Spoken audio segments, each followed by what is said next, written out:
Olá, eu gostaria de falar sobre uma metáfora que eu estava pensando sobre ela e que eu acho que tem muito a ver com o processo terapêutico em si. Esses tempos que às vezes chove e a gente vê trovões e raios enchendo o céu da cidade, e eu falo da minha região, obviamente, acontece muitos trovões.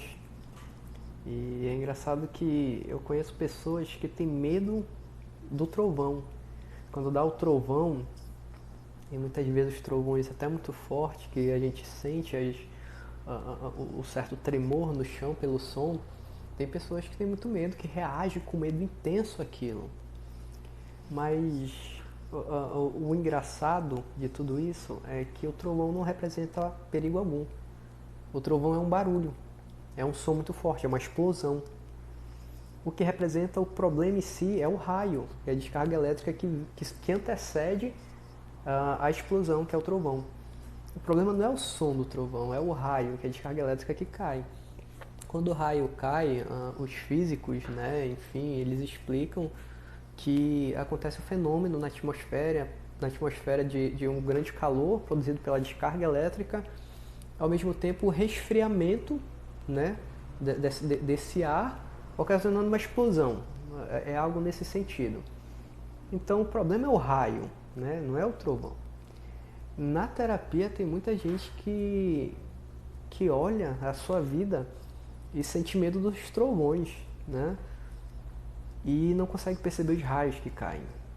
Elas olham para os trovões, elas conseguem ver os trovões, sentem medo, sentem pavor, enfim, dos trovões e não notam que é o raio que representa realmente o problema em si. A terapia é lugar de ouvir o cliente falar dos trovões, mas fazer com que ele procure os raios. Os raios em si representam o perigo e muitas vezes não se tem a percepção. E a terapia é lugar disso.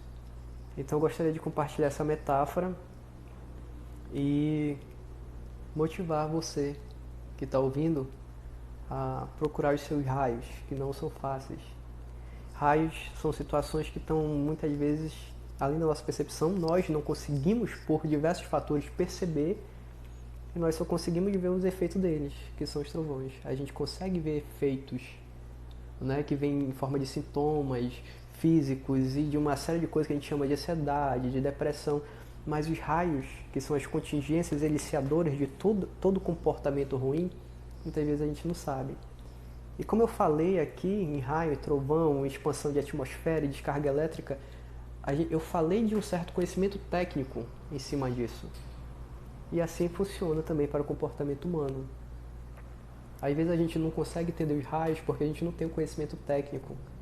A gente não entende do comportamento. A gente ouve o som e se assusta com ele. Mas na terapia, o conhecimento técnico do profissional permite fazer ele entender que o medo não é do trovão, tem que ser dos raios. É justamente esse movimento de olhar para aquilo que realmente importa, que é o momento da terapia. Então, essa é a dica. O psicólogo pode ajudar a gente em inúmeras questões da nossa vida. A gente precisa parar um tempo para perder o medo daquilo que não representa perigo e cuidar com um olhar gentil, com autocompaixão e autorrespeito por nós mesmos para evitar que os raios continuem nos atingindo dia após dia. Fica o meu abraço e que essa reflexão possa auxiliar, possa despertar pensamentos positivos e ajudem a gente a parar e pensar um pouquinho na gente. Terapia é muito mais do que só conversar, é aprender a se proteger de raios. Abraço.